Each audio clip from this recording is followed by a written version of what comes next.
Hello అండి. Welcome to my channel GRP వంటగది. ఈరోజు క్రిస్పీగా చాలా బాగుంటాయండి ఫ్రెంచ్ ఫ్రైస్. ఒక్కసారి మీరు కూడా ట్రై చేసి ఎలా వచ్చినాయో చెప్పండి. ఈరోజు సూపర్ ఎమ్మీగా ఫ్రెంచ్ ఫ్రై చేసుకుందాం. ముందుగా ఇలాంటి బంగాళాదుంపలను తీసుకొని పొట్టు తీసుకొని నీట్గా ఈ విధంగా కట్ చేసుకొని పెట్టుకోవాలి. ఈ విధంగా కట్ చేసుకున్న తర్వాత మొత్తం నీట్గా సేమ్ ఒకటే సైజులో కట్ చేసుకోండి. మంచిగా బాగా కట్ చేసుకొని ఈ విధంగా వాటర్లో వేసుకొని మంచిగా బాయిల్ చేసుకోవాలి. మరీ ఎక్కువ కాకుండా ఈ విధంగా చూపించిన విధంగా లైట్గా బాయిల్ చేసుకోవాలి. మరీ ఎక్కువ బాయిల్ చేసుకోకూడదు. మొత్తం ముక్కలన్నీ కట్ చేసి పెట్టుకున్నాను నేను ముందుగానే. ఈ విధంగా కట్ చేసుకొని పెట్టుకున్న తర్వాత మంచిగా బాయిల్ చేసుకొని వేడి నీళ్ళలో వేసుకొని లైట్గా మరీ ఎక్కువగా సాల్ట్ వేసుకోకుండా లైట్గా సాల్ట్ వేసుకొని మంచిగా కొద్దిసేపు అంతే, మరీ ఎక్కువసేపు కూడా అవసరం లేదండి. కొద్దిసేపు బాయిల్ చేసుకున్న తర్వాత అవన్నీ తీసేసి ఈ విధంగా చూపించిన విధంగా బాయిల్ అయిపోవాలి. మరీ ఎక్కువగా బాయిల్ కాకుండా ఈ విధంగా మరీ ఎక్కువ మెత్తగా కాకుండా కొంచెం లైట్గా ఫోర్క్ స్పూన్ ఎత్తుకొని ఇట్లా లైట్గా చూసినారంటే మంచిగా ఉడికింటుంది. ఆ విధంగా ఉడికినప్పుడు మొత్తం వడగట్టేసేయాలి, మొత్తం తీసేయాలి ఆ వాటర్ అంతా.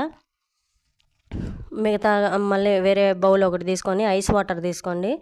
ఐస్ వాటర్లో ఈ ఐస్ ముక్కలు కూడా వేసుకొని ఐస్ క్యూబ్స్ వేసుకొని దాంట్లో ఈ బంగాళాదుంపల్ని ఒక 10 నిమిషాలు కానీ 15 నిమిషాలు కానీ ఆ వేడంతా పోయి ఆ చల్లదనం అనేది ఆ ముక్కలకి పట్టడం వల్ల క్రిస్పీగా మనం వేయించుకున్నప్పుడు ముక్క మంచిగా బాగా క్రిస్పీగా తయారవుతుందండి. ఒక 10 నిమిషాల తర్వాత ఈ విధంగా మొత్తం వాటర్ అంతా వంపేసి ఈ విధంగా తీసి ఒక బౌల్లో కానీ ఈ విధంగా పెద్ద ప్లేట్లో అంటే తీసి పెట్టుకుంటే కొంచెం వాటర్ అంతా అబ్జర్వ్ తీసుకుని మళ్ళీ ఒక కాటన్ గుడ్డ కానీ ఈ విధంగా టిష్యూ పేపర్ కానీ తీసుకొని మొత్తం ఆ వాటర్ అంతా తీసేయాలి. వాటర్ ఉండకుండా వాటర్ మొత్తం తీసేస్తే మనం ఆయిల్లో వేసినప్పుడు కానీ మంచిగా బాగా క్రిస్పీగా తయారవుతుంది. ఉల్లగడ్డ అనేది బంగాళాదుంప అనేది చాలా బాగా కలర్ కూడా నీట్గా వస్తుంది. ఈ విధంగా ఆయిల్ పోసుకొని ఆయిల్ వేడెక్కేలోపు మనము కార్న్ఫ్లోర్ ఒక స్పూన్ తీసుకొని కార్న్ఫ్లోర్ ఈ విధంగా ఒక స్పూన్ తీసుకొని మొత్తం ఆ ముక్కల మీద అంతా నీట్గా చల్లేసి మొత్తం ఆ ముక్కలకంతా ఆ కార్న్ఫ్లోర్ అనేది పట్టించండి.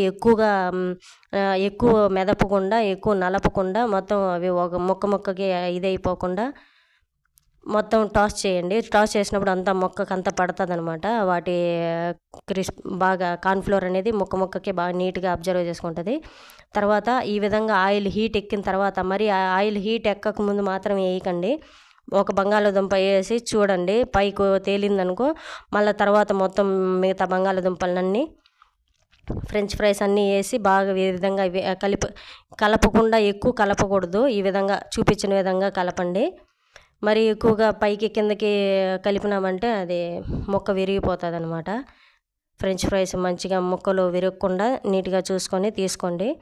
చాలా బాగుంటాయి. ఈ విధంగా చేసి ఒకసారి ట్రై చేయండి మీరు కూడా. మొత్తం ఇవన్నీ ఒకసారిగా కాకుండా 2 సార్లుగా వేయించుకొని తీసుకుందాము. నేనైతే కోవిడ్ పిల్లలకి చేయమన్నారు కాబట్టి నేను చేస్తున్నానండి. ఒక్కసారి మీరు కూడా చూస్తారనే వీడియో తీసినాను. నా వీడియో కనుక మీకు నచ్చితే లైక్ చేసి సబ్స్క్రైబ్ చేసుకోండి. ఈ విధంగా ఉండే ముక్కలన్నీ ఈ విధంగా మొత్తం అన్నీ వేసి వేయించుకునేద్దాము. నూనెలో డీప్ ఫ్రై చేసుకున్న తర్వాత ఈ ఐస్ ముక్కల్లో వేయడం వల్ల ఏమిటంటే క్రిస్పీగా వస్తుంది ముక్క అనేది. బాగా నీట్గా క్రిస్పీగా కలర్ కూడా బాగా మంచిగా వస్తుంది. మనము దాంట్లో లాస్ట్లో ఉప్పు, కొంచెం తెల్లగడ్డ పౌడరు, మనం కారం తింటాం కాబట్టి కారం వేసుకోవాలి. నేనైతే కారం వేయలేదు. నేనైతే తెల్లగడ్డ పౌడరు, సాల్ట్ వేసినానండి. సాల్ట్ వేసేసి తీసేసినాను. మిరప్పొడి మనం కారం పొడి కూడా వేసుకుంటే చాలా బాగుంటుంది. క్రిస్పీగా అది తింటా ఉంటే చాలా బాగా కారంగా మంచిగా బాగుంటుంది. మీరైతే కారం వేసుకొని చూసుకోండి, బాగుంటుంది. లాస్ట్లో వేసుకోండి. ఈ విధంగా మొత్తం ముక్కలన్నీ వేయించేసిన తర్వాత అన్నీ డీప్ ఫ్రై చేసుకున్న తర్వాత అలా పైన నుంచి కొంచెం సాల్ట్ వేసుకొని సాల్టు, కొంచెం తెల్లగడ్డ పౌడర్ వేసుకోవడం వల్ల టేస్ట్ చాలా బాగుంటుందండి. ఒక్కసారి మీరు కూడా ట్రై చేయండి ఈ విధంగా తెల్లగడ్డ పౌడర్ వేసుకొని. లాస్ట్లో వచ్చేసి మిరప్పొడి మాత్రం వేసుకోండి. నేనైతే మిరప్పొడి వేయలేదు, కారం పొడి. ఒక్కసారి వేసుకొని మంచిగా బాగా ఈ విధంగా టాస్ చేసుకొని బాగా అంతా మొత్తం ఫ్రెంచ్ ఫ్రైస్కి అంతా సాల్టు, తెల్లగడ్డ పౌడర్ అన్నీ నీట్గా పట్టుకుంటాయి కాబట్టి ఈ విధంగా చేసుకోండి. చాలా బాగుంటుంది. ఒక్కసారి కూడా మీరు కూడా ట్రై చేయండి. ఎలా వచ్చిందో నాకు కామెంట్ చేయండి. Thank you for watching. Thank you so much అండి. సబ్స్క్రైబ్.